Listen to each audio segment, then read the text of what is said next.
ताज्या बातम्यांसाठी ABP माझाला subscribe करा आणि बेल आयकॉन प्रेस करा।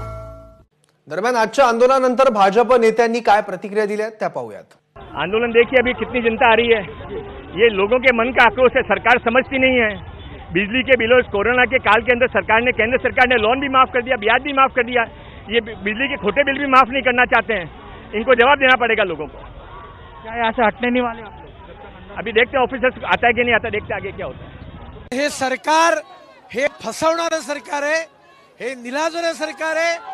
8 वेळेला आम्ही सवलत देऊ सांगितलं, पण यांनी सवलत दिली नाही आणि त्या विरोधातला हा संतापाचा हिमनगाचा एक अष्टमौज भाग आहे। खरा मोर्चा तर येणाऱ्या काळात निघेल हे त्यांनी लक्षात ठेवावं।